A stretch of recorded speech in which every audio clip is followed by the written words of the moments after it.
You are welcome to African Tales by Kama, and here is part 2 of this story, so do well to watch the part 1 if you have not. When he got closer, Innie's scream returned in full force, louder than before, piercing through the entire compound. No! She scrambled away from him. Even the teachers who once defended Bassy stared in disbelief. One whispered, "Jesus Christ, a child cannot fake this, never."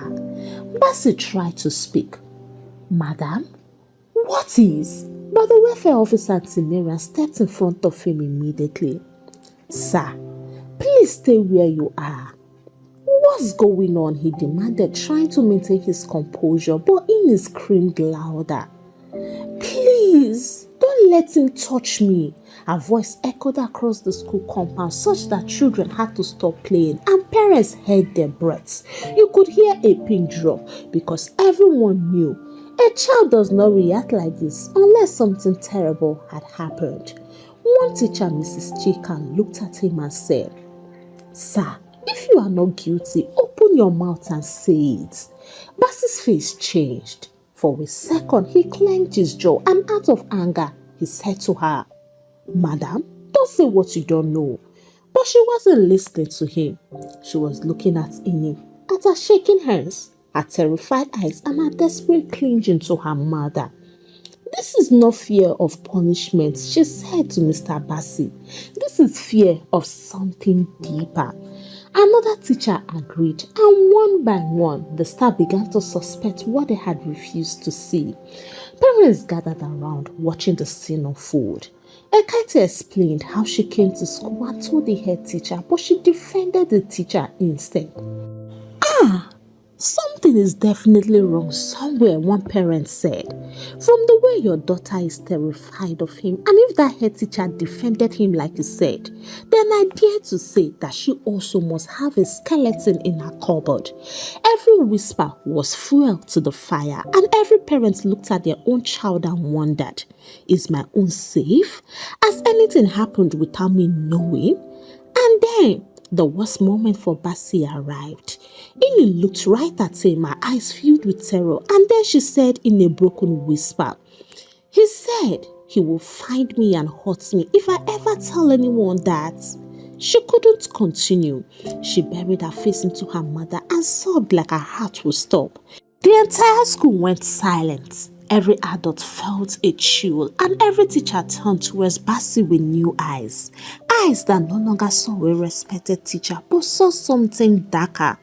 It was at that exact moment that the child protection officer turned to Bassy and said, "Sir, you need to come with us." And before anyone could blink, 2 police officers stepped forward.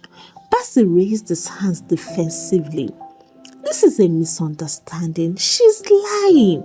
Don't forget children lie. I have done nothing." But parents shouted back, "No child behaves like this for nothing. She's scared of you. She's a child." "Oh yes, why would she lie? Explain her reaction then." Bassy stammered. He had no explanation and he had no defense, not anymore. The head teacher, Mrs. Musu, finally arrived at the gate looking confused and embarrassed. "What's going on here?" Parents turned on her immediately. "You didn't listen to the mother. You told her it was nothing. You protected the teacher instead of the child. Look at how the child was crying. Kai, you are a failed leader." Mrs. Musu was speechless. The officers led Bassy out of the school gate, and as they moved towards the police vehicle, he turned and shouted desperately, "I am innocent. This is a mistake. She's lying." But nobody believed him, especially not after Innie screamed and hid her face again. After the chaos at the school, the welfare officers followed Ekaite and Gabriel home with Innie. The house felt heavy, like a place that had witnessed too much suffering for an 8-year-old child. Innie sat beside her mother and curled up like a wounded kitten. Marian said, "Mrs. Ekon, today confirmed that your daughter is dealing with severe trauma." Her reaction was not normal fear, it was a fear based on real experience. Ekaite swallowed painfully. "I know," Marian continued, We will start by gathering information from Ini at our pace and we'll also inspect the school environment. Please, ma, I want to understand something Gabriel said. How did the whole school miss the signs? Marian sighed deeply. You see, men like Bassi often pick quiet places like empty stores, offices, corners with poor supervision, and they pick children who trust them or children who have been taught to respect others so much that they won't speak up. And he threatened her, Ekaite added, her voice cracking. She said he told her he will come to our house. Marian nodded. That's how they silence children. With fear, shame, threats, and manipulation. Then she turned to Ini gently.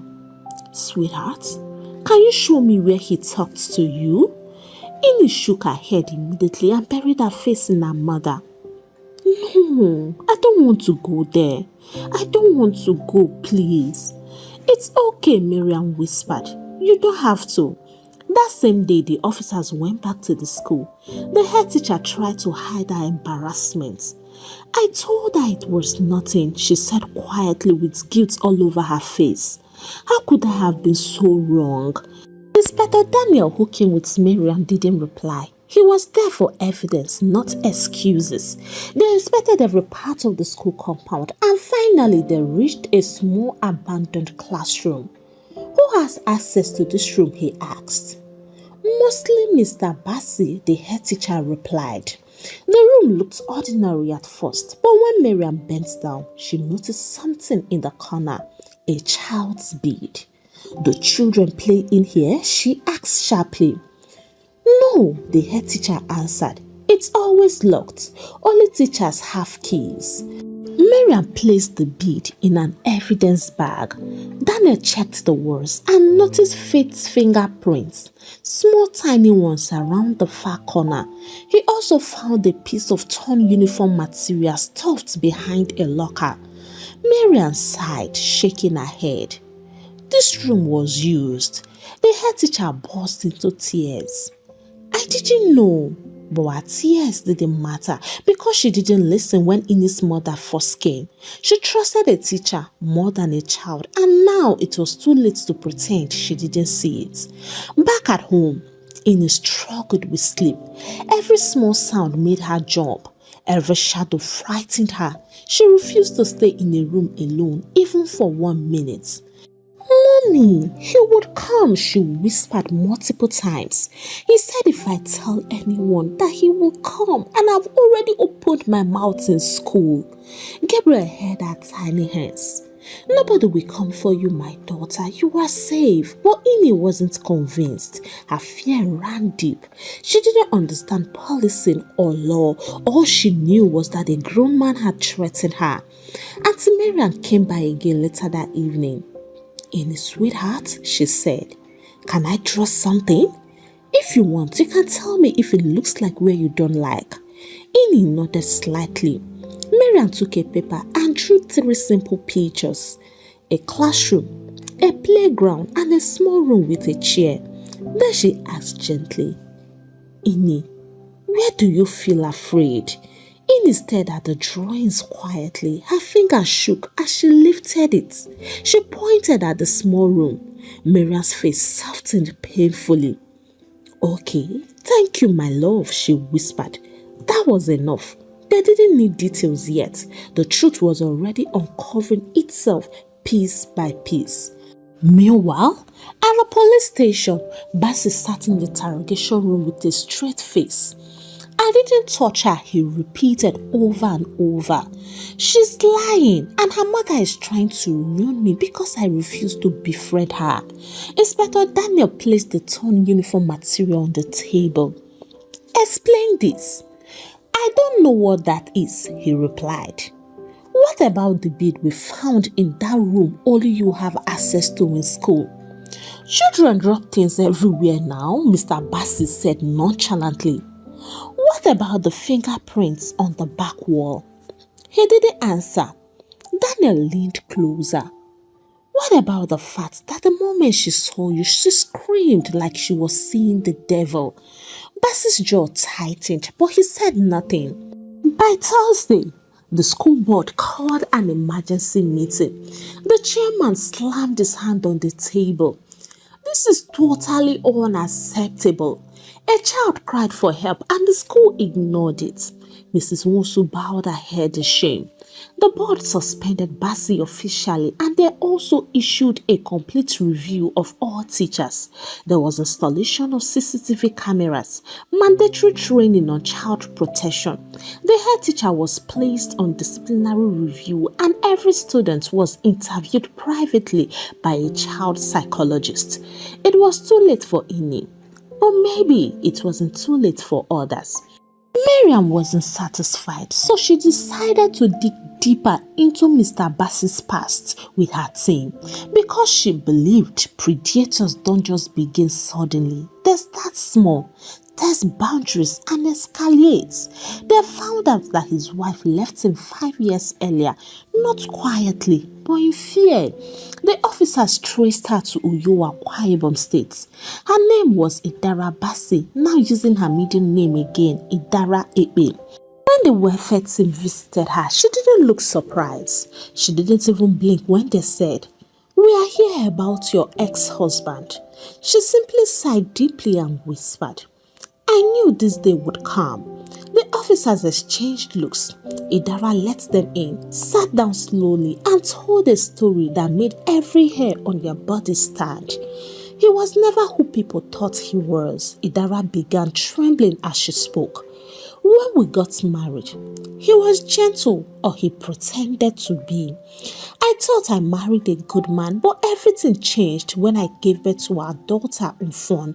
She explained how Bassi became strangely possessive, not over her but over the child. At first, she thought he was being an overprotective father, but then the red flags started appearing. He didn't want any male relatives carrying the child. He didn't want Idara's brother visiting the house. He preferred to birth the child alone. He locked the bathroom door and he became defensive when questioned. Idara paused. When she was emotionally ready, she continued. One day, I walked in and I saw something that no mother should ever see. She didn't describe details, but her silence said enough. She said she confronted him and Bassi reacted with anger and threats. He told me, "If you talk, nobody will believe you." In his words, "I am a teacher and a respected man in the society. You see the way everybody calls me a gentleman, right? They will even say you were accusing me." And to an extent, he was right. She paused again, cried and continued. One night, fueled by fear and motherly instincts, I packed my things quietly, carried my daughter on my back and fled the house. I just ran, she said. I didn't even care if rain fell and I didn't care if it was midnight. All I could think was, I must protect my daughter and I must save her from her own father. She did not go to the police then because again, the same Nigeria syndrome. People will say it's a lie. People will say I'm trying to destroy my husband. No one will believe a woman over a respected teacher. So she stayed silent. But she kept her child safe by disappearing. When they told Idara what happened to Inyobom, she broke down completely. She covered her face and sobbed. Ah God, another child? Another innocent child? When will all these things end? If only I have spoken out 5 years ago, maybe this would have stopped. The welfare officers took her hand gently. It's not your fault. You did what you could to protect your child, but Idara shook her head. No, he threatened me. He threatened to destroy me. I was scared. But now that he had been caught, I can talk. I will talk. Let the whole world hear the truth about him. She agreed to testify. When Idara's testimony was added to the case file, it became the final nail. The days following the investigation felt like walking through a storm. Heavy, unpredictable and frightening. But for the first time in weeks, Ekaite and Gabriel did not feel alone.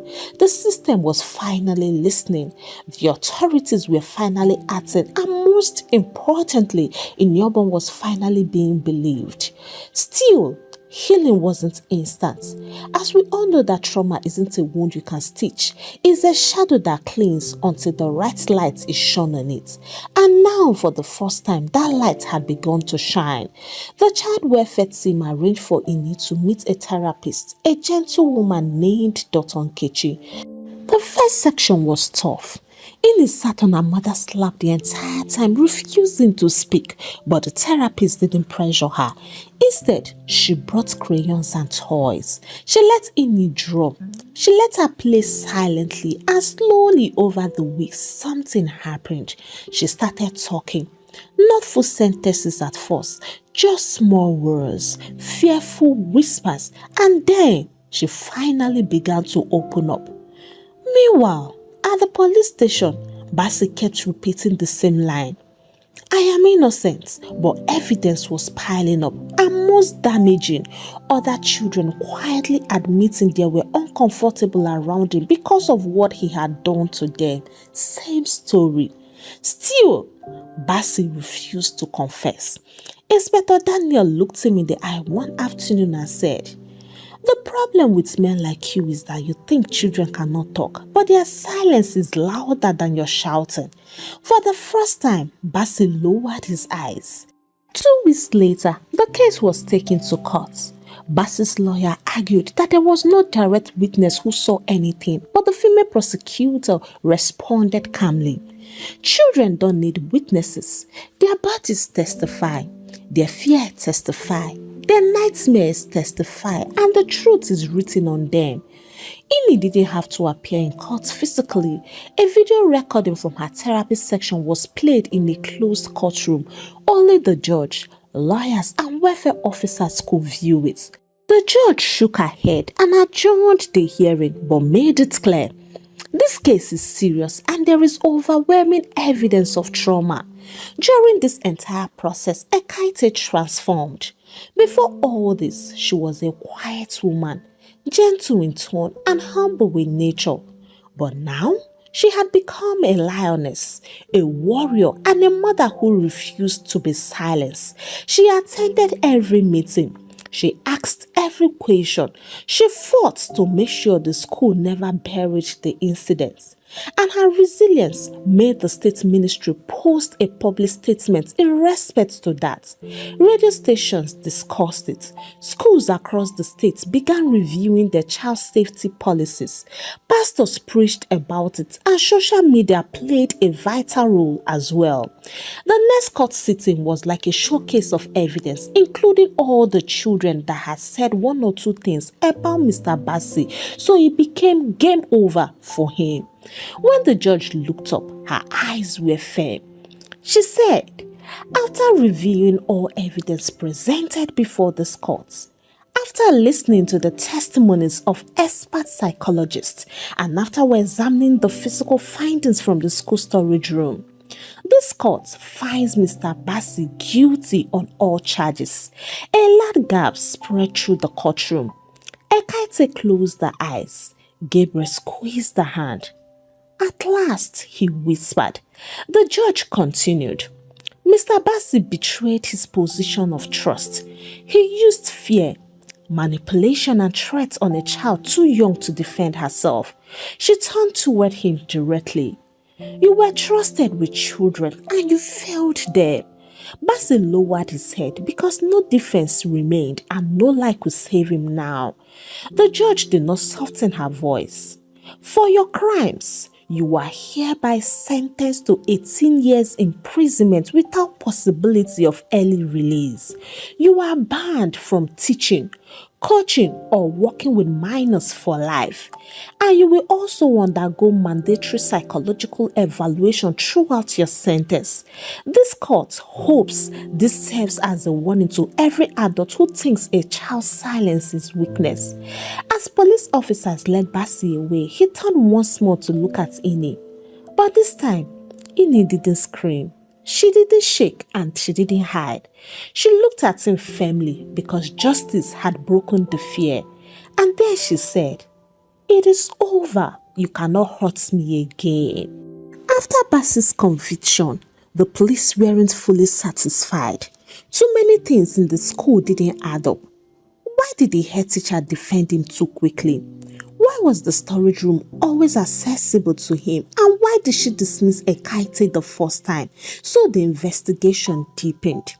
Inside the correctional center, when Bassey realized the weight of the sentence and the life he was about to leave behind bars, he broke. Not because of guilt, but because he was angry. Angry that everyone else would go free while he carried the whole blame. So he decided to say something. I am not the only one. If I go down, everybody will go down too. The officers leaned forward. What do you mean? Who else is involved? Bassey's breathing became heavy. He began speaking rapidly and angrily, like a man who had been carrying secret for years. Mrs. Nwosu is not clean either, he said. The officers exchanged glances.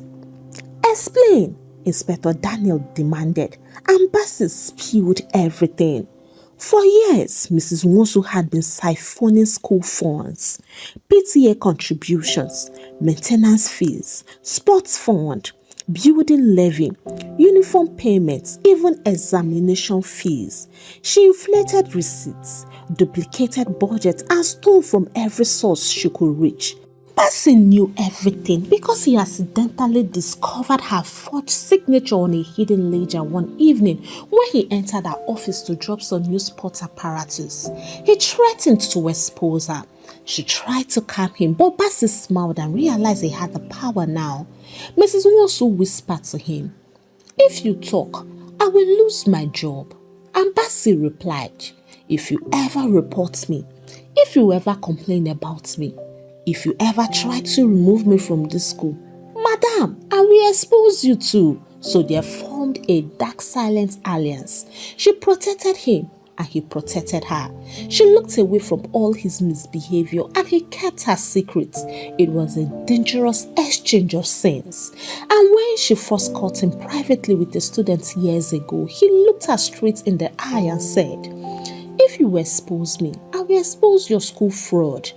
You report me, we both go down." And in that instant, she chose her money and her career over the safety of the children, which was why she dismissed Ekaite the first time.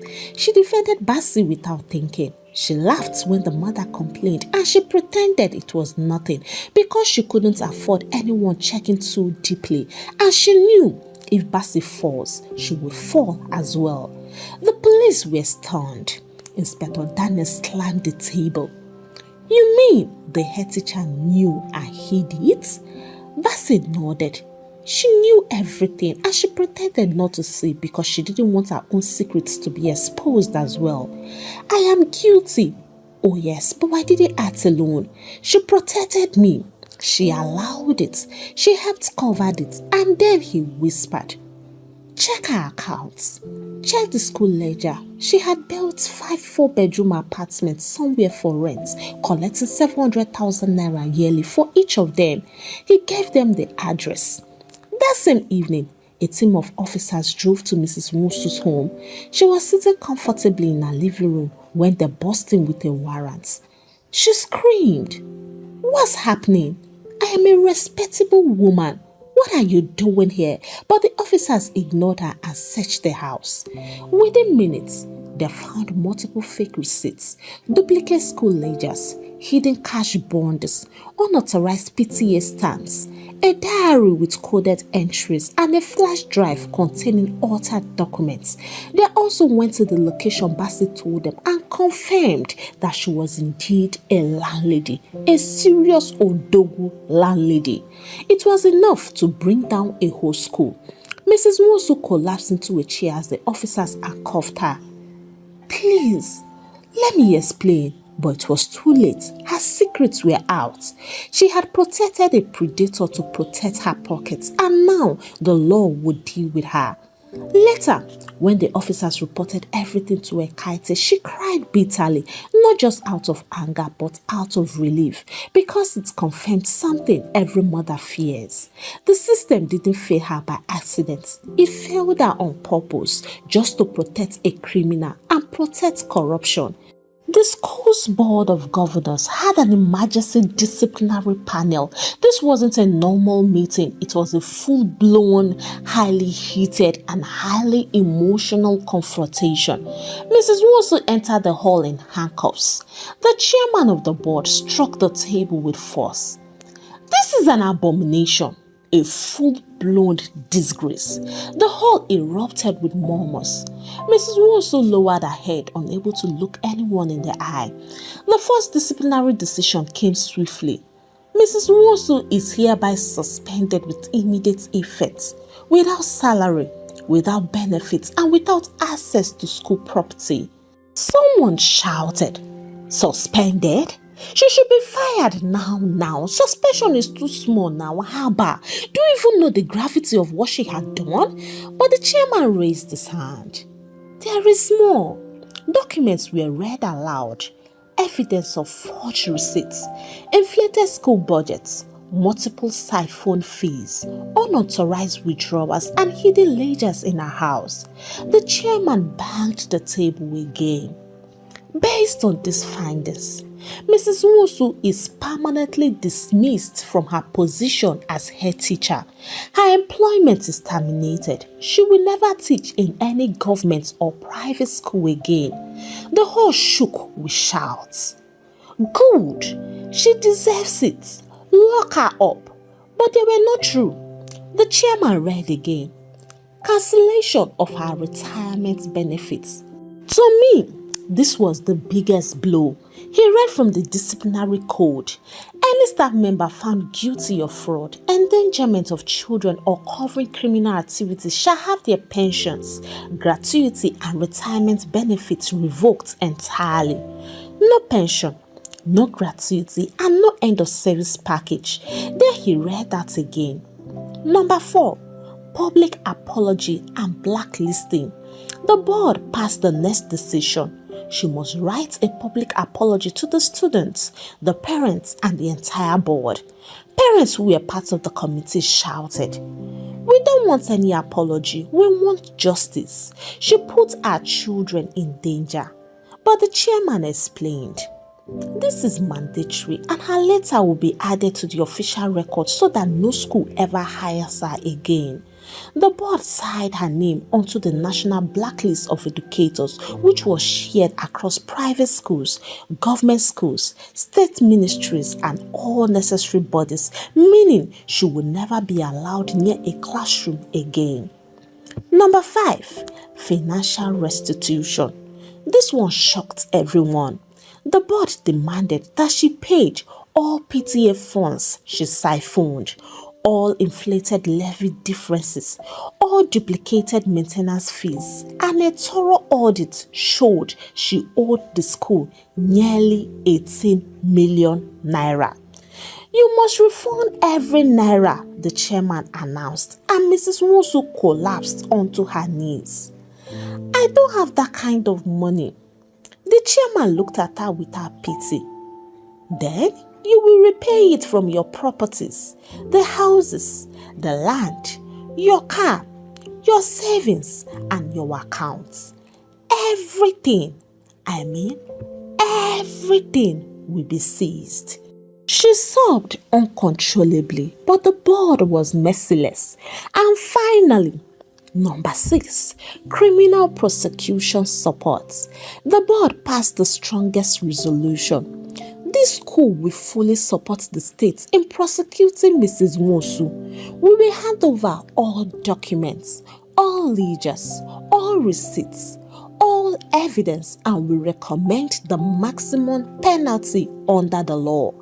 Parents were actually waiting to hear this, so they clapped. It was at that moment Mrs. Wosu realized something painful. She had protected Basim to protect herself, but now she had lost everything: her job, her reputation, her pension, and her freedom. The police walked her out and justice was served in the fullest dose. The welfare officers insisted on one final crucial step. Every child who has shown signs of fear withdrawal, or discomfort around Bassey must undergo a full medical and psychological examination. In Newborn's parents were already scared. Will she be okay? Her father asked. Marian replied, we just need to be sure, for healing and for closure. The children were taken to a good hospital. The medical team explained every step so the parents wouldn't panic. Everything was done gently, and to the glory of God, no physical harm was detected in any. No internal injuries and no long-term medical harm. They only showed emotional distress. It was the best possible news in a terrible situation, and parents became more vigilant and selfish with their children. Hey, African Tales by Karma Tribe, how are you all doing? For me, I am doing just fine. Thank you for watching the story to the very end. Before I leave today, kindly permit me to say this. Dear parents, your child may not have the words to explain their pain, but they always show signs. Never ignore a sudden fear. Never wave away strange silence, and never assume it's just a phase. Children don't fake trauma. Children don't create nightmares from nothing, and children don't tremble at the sight of a teacher or any adult unless their soul had been wounded. Listen to them, watch them, and believe them, because there is nothing more dangerous than a child suffering in silence while the adults around them are too busy, too distracted, or too confident in strangers. A teacher's certificate does not mean your child is safe, and school uniform does not guarantee protection. Be your child's voice before someone else steals it forever. Kindly give the story a thumbs up and share with me in the comment section your thoughts about the story. If you have not subscribed to this channel, what are you waiting for? Punch that subscribe button so that you can join the Karma Tribe free of charge. And until I bring the next interesting story your way, it is a goodbye from here, and God bless you.